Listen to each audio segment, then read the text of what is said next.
Hola, el día de hoy seguiremos analizando la parte de procesos estocásticos en tiempo discreto, ahondando un poquito más o iniciando la parte teórica de lo que es y cómo se define una cadena de Markov, que era el tema que había quedado pendiente en la sesión anterior. Las cadenas de Markov prácticamente se definen como un proceso en el cual podemos prever la ocurrencia de un suceso en un tiempo definido por tau más 1. Y esto va a depender con cierta probabilidad p conocida de lo que ocurre en cierto momento tau sin que importe un conocimiento previo añadido con de un histórico analizado anteriormente. Un ejemplo bastante claro, y seguimos con la parte de los ejemplos de el análisis de la tirada de dados, porque es la forma más simple de entender este tipo de procesos. Y el ejemplo dice, si se ha tirado un dado cada día durante una semana y el acumulado de los valores que señalan estas caras a lo largo de las tiradas suman 26 puntos, mañana podremos obtener 32 puntos con una probabilidad de un sexto. Y esto prácticamente es independiente de cómo se haya conseguido llegar a estos 26 puntos. Y es prácticamente lo que te está diciendo la definición de un proceso markoviano, que prácticamente lo que tú obtengas en un tiempo posterior es completamente independiente de cómo llegaste al paso anterior. Así define Markov en sus trabajos el proceso markoviano. ¿Cómo surge la parte de la teoría de las cadenas de Markov? Pues todo surge como una convergencia o un punto crítico cuando Kolmogorov en el 33 ayudó a generar los axiomas probabilísticos. Mucho de lo que ya se había estudiado previamente, como lo había hecho Markov, pues empezaba a tomar sentido, ¿no? Y se empezaba a tratar de comprobar con los axiomas que definía Kolmogorov años después. Entonces ya se puede tener una definición un poquito más definida de lo que es una cadena de Markov.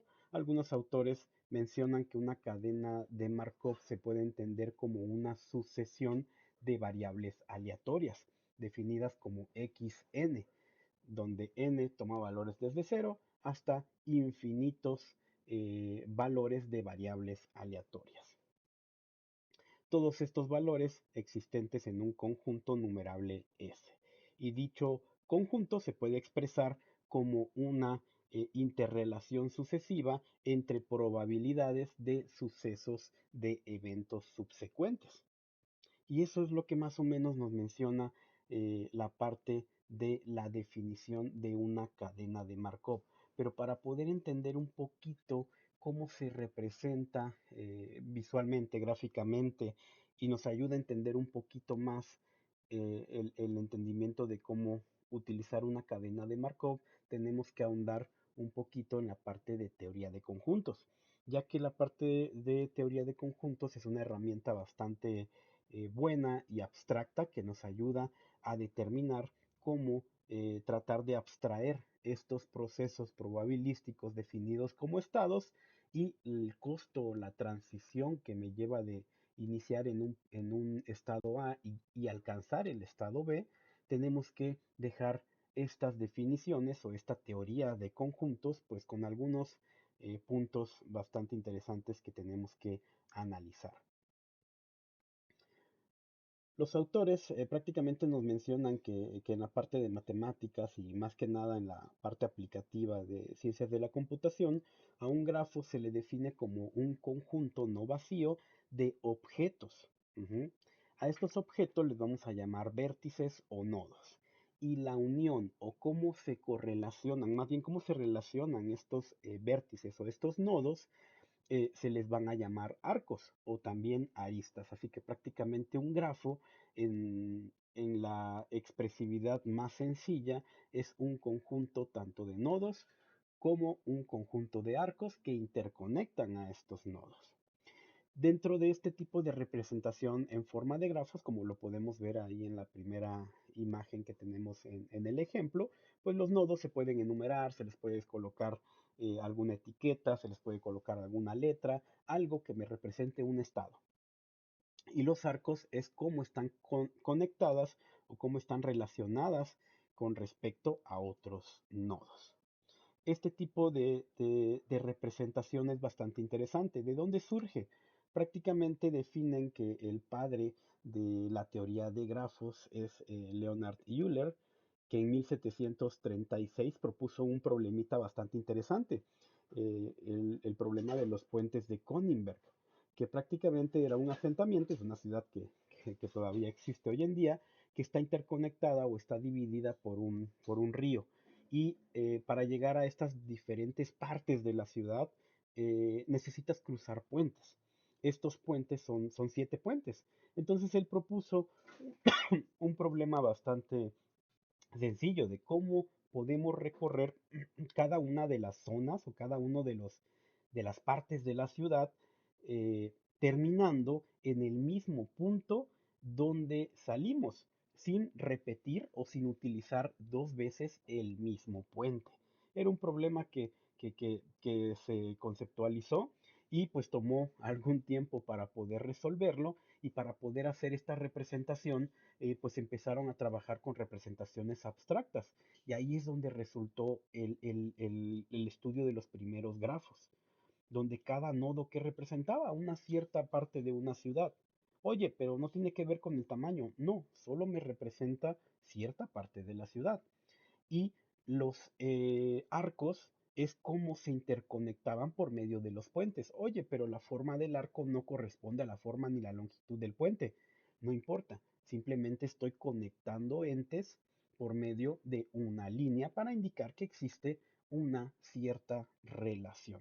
Entonces empezaron a ver que esta nueva teoría, esta parte de la teoría de grafos o de gráficos, era bastante interesante implementarla en cualquier tipo de problemática, porque es abstracto, es una abstracción de la forma más sencilla en nodos y arcos de solamente dos elementos para representar problemas muy, muy complejos.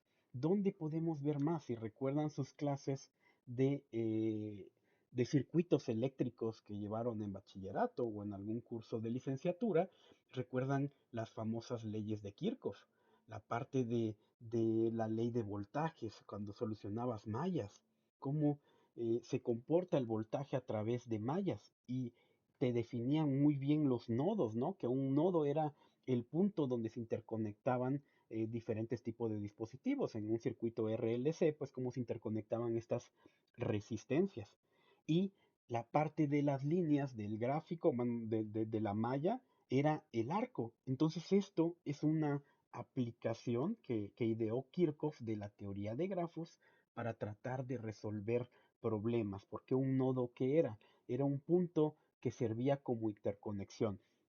Y de hecho se ve bastante bien también en la ley de las corrientes de Kirchhoff, donde en un nodo que inciden cierta cantidad de corrientes es igual a cero cuando suman las corrientes de salida más las corrientes de entrada. Entonces tienes un punto de equilibrio. Este era un claro ejemplo de cómo aplicar teoría de grafos en un problema completamente diferente, en un contexto completamente diferente. También no recuerdo el autor, pero había un problemita que lanzó también en su momento, que era la parte de los tres colores, cómo pintar segmentos en un mapa, por ejemplo, sin que los colores se repitieran o fueran de alguna forma vecinos, por así decirlo. Y ese problemita pues pareciera tan sencillo, pero no, fue bastante complicado y una forma de resolverlo que fue resuelto más de 100 años después de que se postuló, o sea, fue un problema bastante analizado, pues se pudo solucionar aplicando grafos.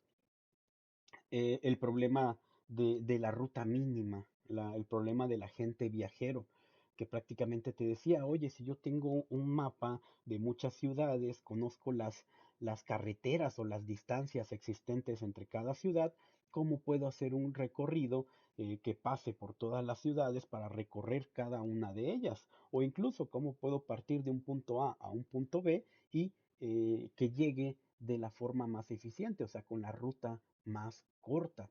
Y una forma muy sencilla de analizar eso es abstrayendo este tipo de problemas a grafos. Entonces la teoría de grafos es muy interesante por lo mismo, porque como carece de una relación de orden y es una representación abstracta, puede representar una gran variedad de problemáticas. Y por eso acá, incluso en la parte de, si no nos desviamos tanto, ¿no? En la parte de probabilidad, de análisis de variables aleatorias, va a ser una herramienta bastante potente. Sin ahondar mucho, la parte de qué características, en la parte de cómo se comportan los nodos y cómo se relacionan, pues tenemos una gran cantidad de cómo podemos ir tipificando estos datos, si un grafo es cíclico, si un grafo es acíclico, si un grafo cumple con un camino hamiltoniano, con un camino euleriano, dependiendo de los nodos que visita, de los arcos que utiliza, si un grafo es bipartido, cuando tienes dos clases o más de nodos, un grafo completo, cuando el grado de conectividad de cada nodo es igual al número de nodos menos uno, que te indica que está conectado prácticamente con todo.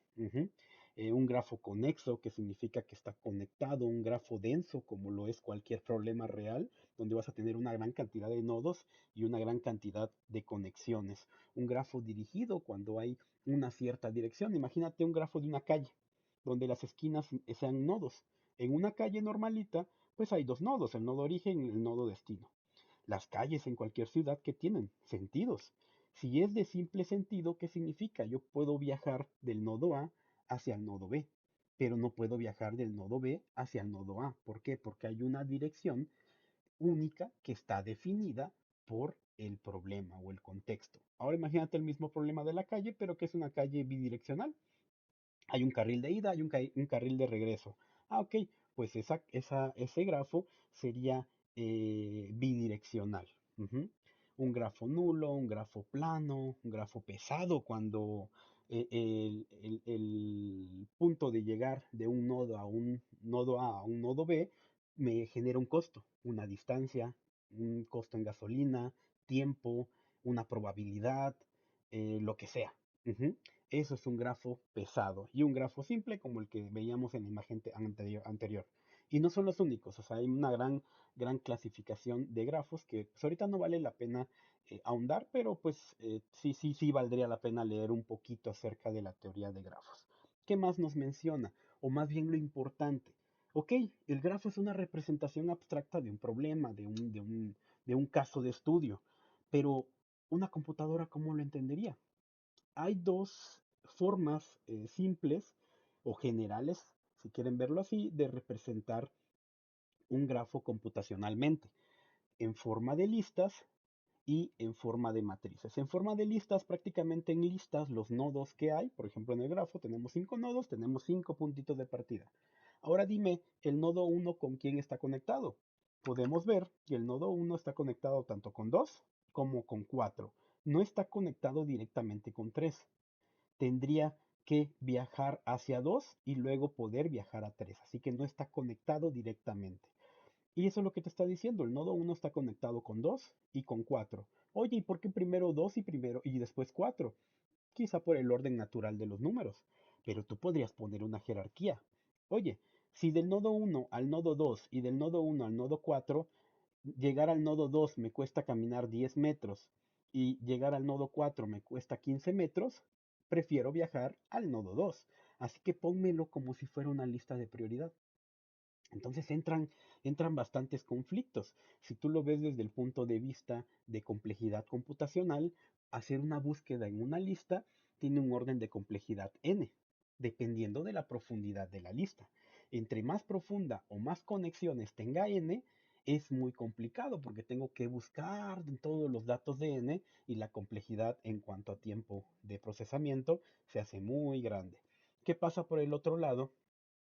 Cuando tienes una representación matricial. Una representación matricial se define como una matriz de adyacencia. También la de incidencia podría servir, pero las adyacencias son de las más útiles o más representativas. Acá, ¿qué grafico? En la parte de la fila y la columna siempre son matrices cuadradas que dependen del número de nodos. Si tengo 5 nodos en mi representación matricial, voy a tener una matriz de adyacencia de tamaño 5 por 5, donde el punto 1, la fila 1 y la columna 1 me mostrarían la relación que existe entre nodo y nodo. Por ejemplo, acá, el nodo 1 muestra una relación con el nodo 1 que sí podría existir cuando el nodo es cíclico, o sea, se alimenta a sí mismo. Como acá no hay un grafo cíclico, entonces la alimentación o la retroalimentación entre nodos es de cero. Por eso toda la diagonal, si se dan cuenta, es de cero. ¿Qué relación tiene 2 con 2? Ninguna. ¿Qué relación tiene 3 con 3? Ninguna. 4 con 4, ninguna. 5 con 5, ninguna. Pero uno con 2, oye, uno con 2 sí están conectados. Ah, le ponemos un uno, porque sí existe una relación de uno con 2 y de 2 con uno también, porque no hay una dirección definida. Perfecto. La matriz entonces es una matriz binaria cuando no existe un costo asociado. Pero si ahora te digo, oye, viajar del nodo 1 al nodo 2 te cuesta 3 minutos de tiempo de viaje. Ah, ok. Entonces acá en lugar de 1 coloco un 3, porque ya tiene un peso asociado el poder moverme de un nodo 1 a un nodo 2.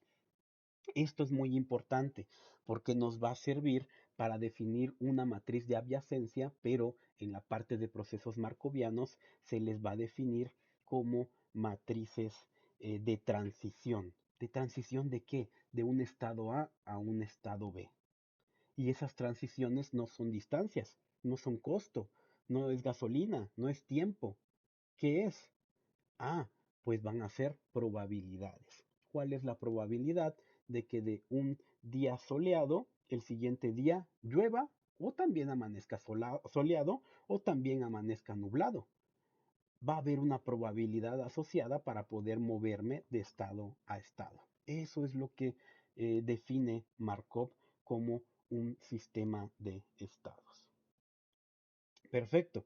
Entonces un grafo, bueno, sí, ya terminando con la parte de la teoría de grafos, un grafo pues va a ser un conjunto de nodos o vértices aunado a un conjunto de arcos. Ujú.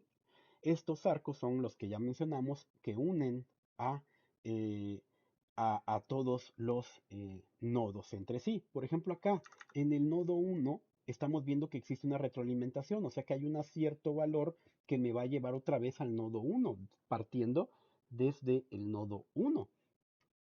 Así que eh, por eso tenemos acá la relación de 1 a 1. También tenemos la relación de 1 al nodo 2 y tenemos ahí el par, ¿ok? De elementos que están unidos por dicho arco. Bien, entonces volviendo otra vez al concepto de una cadena marcoviana, se define, en el caso más simple, se define como un proceso estacionario, sin memoria. Luego vamos a definir a qué se le llama sin memoria, debido que el estado futuro del proceso va a depender únicamente del estado actual en el que se encuentra. No importa todo lo anterior, no importa si el día anterior llovió, el día anterior estuvo muy soleado, eso no importa, solo importa el estado actual. Eso es lo que define una cadena marcoviana estacionaria. Entonces, ¿qué nos menciona el proceso para poder ir entendiendo un poquito una cadena de Markov?